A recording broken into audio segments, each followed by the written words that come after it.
The Boys season 2 has just ended on Amazon, and I can't recommend it enough.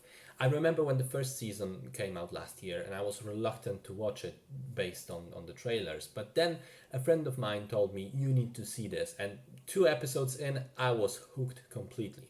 It was an insanely fresh take on the superhero genre because it's this very cynical, brutal, dirty, adult, and unapologetic also deconstruction of it. On the one hand, it laughs at the absurdities of the existing mainstream superhero media and pokes fun at them. On the other, it tries to imagine a real world with superheroes in it who are not all perfect Boy Scouts like, Superman and Captain America, but rather corrupted sociopaths at best and utter psychopathic maniacs at worst. So naturally, I waited impatiently for the second season to come out, and now that it has finished, I wanted to give some of my thoughts about it, especially as the show was bombarded with lots of negative reviews online for one reason, and one reason only, that had nothing to do with the actual show's quality itself. And that was the people being upset that instead of following the Netflix release model with the whole season being dumped on one evening for the folks to binge, it was coming out at a one episode per week basis. Why that would be a reason to be so upset to go online and post negative reviews is obviously beyond me, but these are strange times. Anyway, let's talk about the show. In terms of the story, it picks up pretty much where we left off at the end of season 1. The big plot twist with Butcher's wife and Homelander's son is addressed right away, and it is one of the fundamental storylines of season 2. It remains crucial for these two characters, even as they have to deal with other problems coming their way. For Billy Butcher, that is the fact that the boys are now pretty much on the run, trying to lay low as Vought is searching for them, and at the same time as they try to gather more evidence that would finally, bring down the company. For Homelander, that is the fact that his seemingly limitless power now within Vought after Stillwell's death is actually kept in check by Stan Edgar, a new character played by Giancarlo Esposito. And not only that, there's another new face in the Seven, a girl superhero called Stormfront, who, upon her arrival, immediately starts questioning the structure and stirring up the pot, particularly with the use of social media, which is absolutely frustrating for Homelander. And the story goes from there. I don't want to spoil too much of the details. I think in terms of quality, season 2 is very similar to season 1. The only difference for me would be that the first season was, again, my opinion, my subjective opinion, was very consistent throughout its run. It kept a constant, excellent level. This new season has higher highs, moments which made me go, wow, this is just amazing stuff.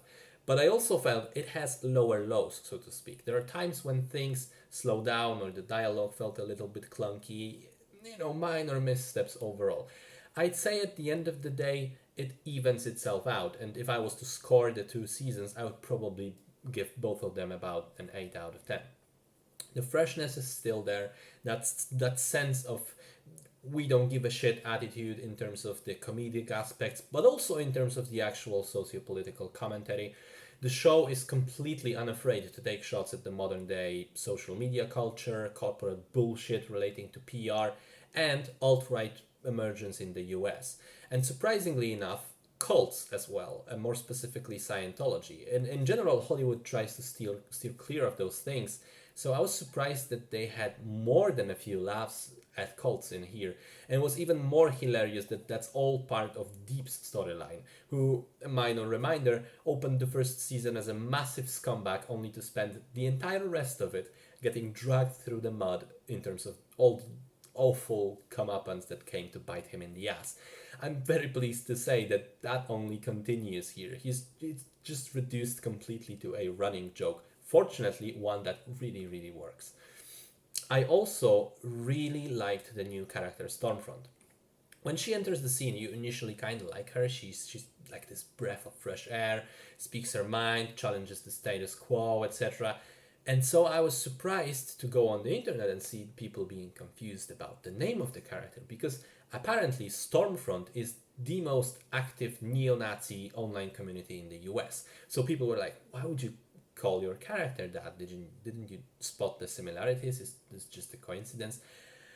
Well, by around episode 4, it turns out that it is not a coincidence and the character isn't as pure and simple as we may have thought, which is also an amazing reminder, by the way, to look into someone's actual agenda and philosophy and outlook on life before idolizing them for being fun and outspoken and charismatic.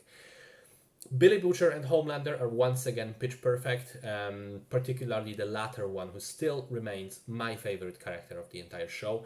I mean, the whole premise of a psychopath Superman who just barely keeps it together not to snap and murder all the people around him is brilliant.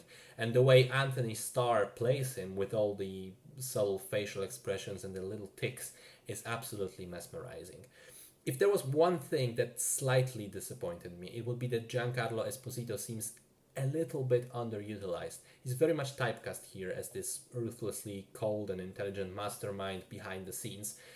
But he appears in maybe like 2 or 3 episodes only for a short amount of time. I would have loved to see more of him. But I do suspect that's still coming in season 3, so I'm okay with that. Especially as all his appearances were brilliant, despite or perhaps because they were so limited. After all, he is supposed to be the behind the scenes kind of guy, so having him in every episode would defeat the point.